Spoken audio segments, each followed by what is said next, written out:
એક મિનિટ એ તો કન્ફેસ લે અહીંથી રોલ કહેશે અલ્પેશભાઈ, ભાઈ તમે તમારો રોલ આપજો. જો એ કરી કહેજો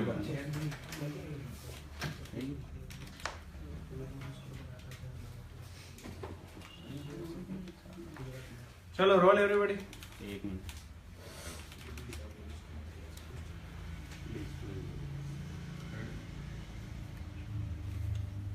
રોલ.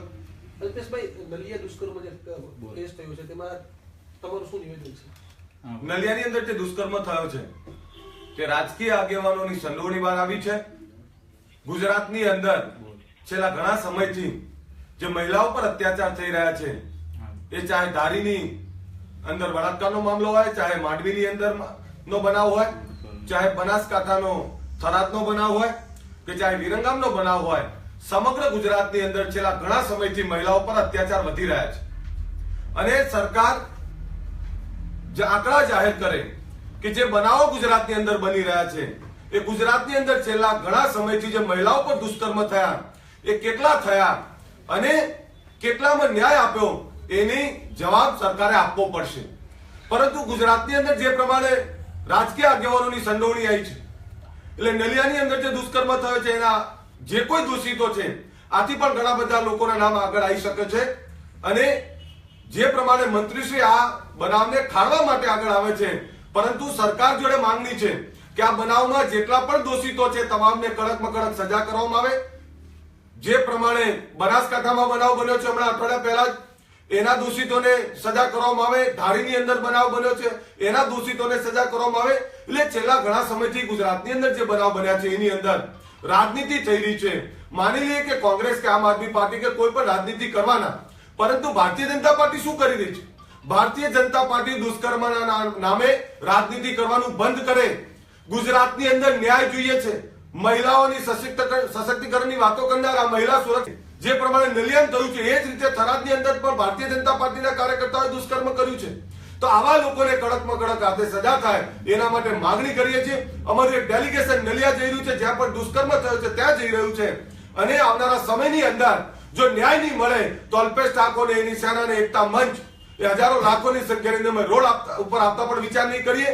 એક બાજુ રાજનીતિ થઈ રહી છે પણ મહિલાઓ પર અત્યાચાર થઈ રહ્યા છે, અત્યાચાર બંધ કરવામાં આવે અને ભારતીય જનતા પાર્ટી રાજનીતિ કરવાના બદલે સત્તા એની પાસે છે તો ન્યાય આપવાનો પ્રયત્ન કરે. આંકડાની વાત કરી, કયા પ્રકારના આંકડાઓ છે? કેટલા દુષ્કર્મ થયા અને દુષ્કર્મની અંદર સરકારે કેટલાને ન્યાય આપો એના આંકડા સરકાર જાહેર કરે. નહીતર માત્ર પોકળ વાયદાઓ, માત્ર રાજનીતિ કરવાનું બંધ કરી અને જે કોઈ દુષ્કર્મ થયા છે એના આંકડા જાહેર કરીને એને ન્યાય આપવાની વાત સરકાર કરે. અલ્પેશભાઈ, આની પાછળ કોઈ મોટું સ્કેન્ડલ ચાલતું હોય તેવી પણ વાતો સામે આવી રહી છે. કોઈ રાજકીય પક્ષ દ્વારા આવી મહિલાઓને પક્ષના કાર્ડ આપી અને આખો એક ધંધો ચાલુ હતો, એવી પણ કોઈ વાતો સામે આવી રહી છે. શું કહેશો આના વિશે તમે? જો જે પ્રમાણે મહિલા રાજનીતિની વાત ચાલી રહી છે તો મહિલા રાજનીતિની અંદર મહિલાઓનું શોષણ થાય છે એ સમગ્ર જગ્યાએ ખુલ્લી બાબત છે. અને આ જે કંઈ થઈ રહ્યું છે એની અંદર સ્પષ્ટપણે માનવું છે અમારું કે મોટા રાજકીય માથાઓ સંડોવણી હોય જ એની અંદર એમને છાવરવાનો પ્રયત્ન ના થાય. એની એક કમિટી બનતી હોય કે આ બનાવને દબાવો, ખાડો, પણ ખાડવાના બદલે જે કોઈ મોટા ચમરબંધી મોટા માથાઓ હોય એ કોઈ પણ પાર્ટીના મોટા રાજકીય માથાઓ હોય, આ બહુ જ મોટું ષડયંત્ર છે, બહુ જ મોટું કૌભાંડ છે. અને આ ષડયંત્રની અંદર મહિલાઓને એક રાજનીતિની અંદર જે એમની સ્કિલ પ્રમાણે આવવા દેવાના બદલે મહિલાઓનું શોષણ કરી અને મહિલાઓ સાથે જે દુષ્કર્મ થઈ રહ્યા છે આ નિંદાને પાત્ર છે. અને જે કોઈ મોટા માથા હોય એમના નામ જાહેર કરવામાં આવે. ઓકે. અલ્પેશભાઈ, એસકે કોલેજની અંદર થયેલા ભ્રષ્ટાચાર સામે એક મહિલાએ એના પતિના સાથે અનશન ઉપવાસ કરીને 13 દિવસે ઝેર ઘટીને આત્મહત્યાની બી કોશિશ કરી છે.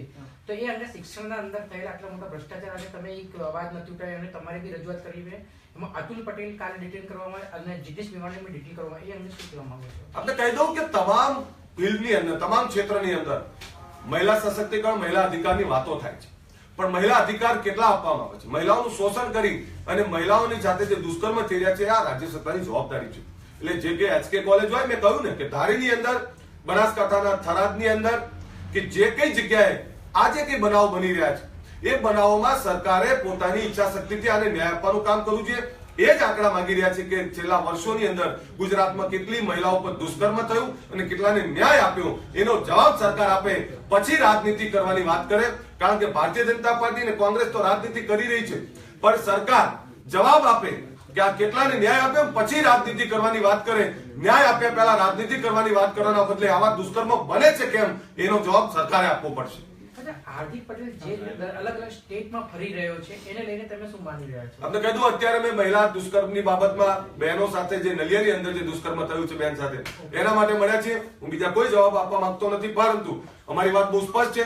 જ્યાં મહિલાઓની સુરક્ષાની બાબત હોય, જ્યાં ગુજરાતની બહેનોની સુરક્ષાની બાબત હોય ત્યાં હંમેશ અમે લડી લેવા તૈયાર છીએ. અને જે કંઈ દુષ્કર્મ થયું છે એના આરોપીને કડકમાં કડક સજા થાય એના માટે સરકાર આગળ આવે.